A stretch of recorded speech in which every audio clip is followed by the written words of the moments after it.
డబ్బు, అధికారం, అంతర్జాతీయ సంబంధాలు ఇవన్నీ ఒక వ్యక్తి చుట్టూ తిరిగినప్పుడు ఆ కథ సాధారణంగా ఉండదు. యావత్ ప్రపంచాన్ని షాక్కి గురి చేస్తుంది, ప్రకంపనలను సృష్టిస్తుంది. ఇంతకీ ఆ షాకింగ్ అంశం ఏంటి అనుకుంటున్నారా? అదే తరచుగా వార్తల్లో నిలుస్తూ ప్రపంచాన్ని కుదిపేస్తున్న జెఫ్రీ ఎప్స్టీన్ సెక్స్ రాకెట్ కుంభకోణం కేసు. మైనర్లపై దుర్వినియోగ ఆరోపణలు, ప్రముఖులతో సన్నిహిత సంబంధాలు, రహస్య ద్వీపం, జైలులో అనుమానాస్పద మరణం, ఇలా సంచలన అంశాలకు తెరలేపుతున్న కేసులో ప్రధాన పాత్రధారి జెఫ్రీ ఎప్స్టీన్. అమెరికా వర్జిన్ ఐలాండ్స్లో ఉన్న ఎప్స్టీన్ ప్రైవేట్ ద్వీపం కేసు కీలకంగా మారింది. అక్కడ అనైతిక కార్యకలాపాలు జరిగాయని ఆరోపణలు నేపథ్యంలో ఈ ద్వీపం పేరు ప్రపంచ మీడియాలో విస్తృత చర్చకు దారితీసింది. అక్కడికి పలువురు ప్రముఖులు వెళ్లారు అనే విమాన ప్రయాణ రికార్డులు బయటపడ్డాయి. అయితే ఎవరి మీదనూ నేరం నిరూపించబడలేదు. ఇక 1953లో అమెరికా దేశంలోని న్యూయార్క్లో పుట్టి పెరిగిన జెఫ్రీ ఎప్స్టీన్ ఓ ప్రైవేట్ డాల్టన్ స్కూల్లో మ్యాథ్స్, ఫిజిక్స్ బోధించాడు. ఆయన ఫిజిక్స్ చదువుతున్నప్పటికీ డిగ్రీ పూర్తి చేయలేదు. తాను కూపర్ యూనియన్ కాలేజ్లో చేరానని చెప్పుకున్న ఎప్స్టీన్ డిగ్రీ పూర్తి చేయలేదని అంగీకరించాడు. డిగ్రీ కూడా పూర్తి చేయకుండానే ఆయనకు టీచర్ ఉద్యోగం ఎలా వచ్చింది అనేది మిస్టరీగానే మిగిలింది. జెఫ్రీ ఎప్స్టీన్ ప్రారంభంలో ఉపాధ్యాయుడిగా పనిచేశాడు. తరువాత ఫైనాన్స్ రంగంలోకి ప్రవేశించి పెట్టుబడుల ద్వారా భారీగా సంపాదించాడు. అతను సంపన్న వ్యాపారవేత్తలు, రాజకీయ నాయకులు, అంతర్జాతీయ ప్రముఖులతో పరిచయాలను పెంచుకున్నాడు. న్యూయార్క్, ఫ్లోరిడా, పారిస్ వంటి నగరాలలో విలాసవంతమైన ఇళ్ళు, ప్రైవేట్ జెట్ విమానం, అమెరికా వర్జిన్ ఐలాండ్స్లో ఒక ప్రైవేట్ ద్వీపం, ఇలా ఎన్నో విలాసవంతమైన వాటిని ఏర్పాటు చేసుకొని తన సామ్రాజ్యాన్ని నిర్మించుకున్నాడు. 2005లో ఫ్లోరిడాలో మైనర్లపై ఎప్స్టీన్ లైంగిక దోపిడీ చేశాడు అని ఆరోపణలు వచ్చాయి.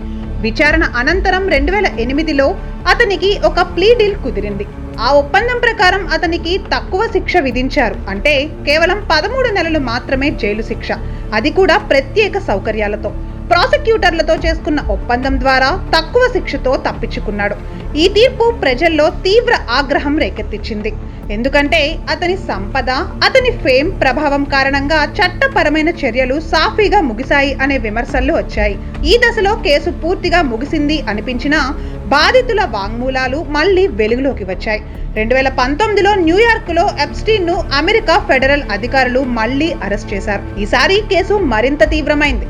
మైనర్లను అక్రమంగా రవాణా చేశాడు అనే ఆరోపణలు మొదలయ్యాయి. విచారణ కొనసాగుతున్న సమయంలో 2019 ఆగస్టు 10న అతను జైల్లో మరణించాడు. అధికారిక నివేదిక ప్రకారం అది ఆత్మహత్య.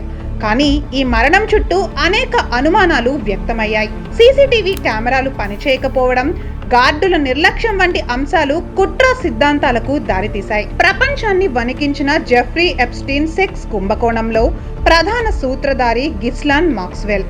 జెఫ్రీ ఎప్స్టీన్ కు అత్యంత సన్నిహితురాలు గిస్లాన్ మాక్స్వెల్.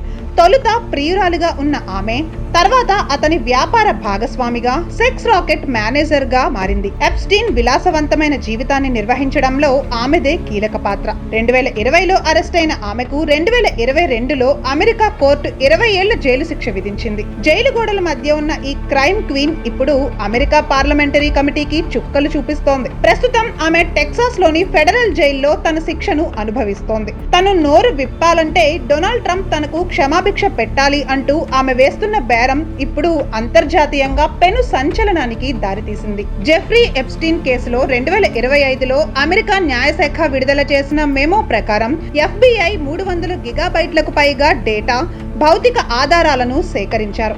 వీటిలో వేధింపులకు గురి అయిన బాలికల ఫోటోలు, వీడియోలు, ఇతర వ్యక్తులకు సంబంధించిన ఈమెయిల్లు, దర్యాప్తులో భాగంగా రికార్డు చేసిన ఇంటర్వ్యూలు ఉన్నాయి. మొదట్లో ఈ డాక్యుమెంట్స్ బహిర్గతం చేయలేదు.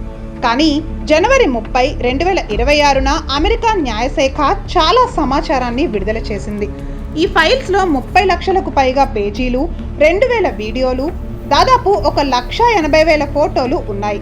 ఎప్స్టీన్ ఫైల్స్ లో అమెరికా మాజీ అధ్యక్షుడు బిల్ క్లింటన్ సహా అమెరికా వాణిజ్య శాఖ మంత్రి లారీ సమ్మర్స్, అమెరికా ఆరోగ్య మంత్రి రాబర్ట్ ఎఫ్ కెనడీ జూనియర్, అమెరికాలో UK మాజీ రాయబారి పీటర్ మాండెల్సన్, ఇజ్రాయెల్ మాజీ ప్రధాని Ehud Barak, New Mexico governor Bill Richardson, America senate నేత జార్జ్ మిచెల్, ప్రపంచ కుబేరులు Elon Musk, Bill Gates, Reid Hoffman, Peter Thiel, British రాజా కుటుంబ సభ్యుడు ప్రిన్స్ ఆండ్రూ. ఈ ప్రముఖులపై నేరం నిరూపించబడలేదు, కానీ ఈ పేర్లు కేసును అంతర్జాతీయ చర్చకు దారితీశాయి. మీడియా, సోషల్ మీడియా వేదికల్లో ఈ అంశం పెద్ద సంచలనంగా మారింది. జెఫ్రీ ఎప్స్టీన్ కు అత్యంత సన్నిహితురాలు మాక్స్వెల్ నోరు తెరిస్తే బ్రిటన్ రాజకుటుంబం నుంచి వాల్ స్ట్రీట్ బిలియనియర్ల వరకు అందరి జాతకాలు బయటపడతాయి. ముఖ్యంగా హోవార్డ్ లుట్నిక్ వంటి వ్యాపారవేత్తల పేర్లు తాజా ఫైల్స్ లో వినిపిస్తున్నాయి. ఆమె డైరీలో సుమారు 500 మంది విఐపీల ఫోన్ నంబర్లు, వారి శృంగార రహస్యాలు ఉన్నట్టు గతంలోనే వార్తలు వచ్చాయి. ఇప్పుడు ఆమె చేస్తున్న బేరసారాలు ఆయా ప్రముఖుల గుండెల్లో రైళ్లు పరిగెత్తిస్తున్నాయి. ఈ వ్యవహారం ఇప్పుడు రాజకీయ రంగు పులుముకుంది. మాక్స్వెల్ కోరుతున్నట్లుగా ట్రంప్ క్షమాభిక్ష ఇస్తారా అన్నది $1 మిలియన్ ప్రశ్న. వాస్తవానికి జెఫ్రీ ఎప్స్టీన్ మరణంతో అతని రహస్యాలన్నీ సమాధి అయ్యాయి అని భావించారు. కానీ మాక్స్వెల్ రూపంలో అవి మళ్లీ సజీవంగా వచ్చాయి. బాధితులకు న్యాయం జరగాలి అంటే ఆమె పూర్తి నిజాలు చెప్పాలి అని దర్యాప్తు సంస్థలు పట్టుబడుతున్నాయి. కానీ ఆమె మాత్రం రాజకీయ బేరసారాలతో తన ప్రాణాలను, స్వేచ్ఛను కాపాడుకోవాలని చూస్తోంది. రాబోయే రోజుల్లో ట్రంప్ తీసుకునే నిర్ణయం అమెరికా న్యాయ చరిత్రలోనే అత్యంత వివాదాస్పదంగా మారే అవకాశం ఉంది.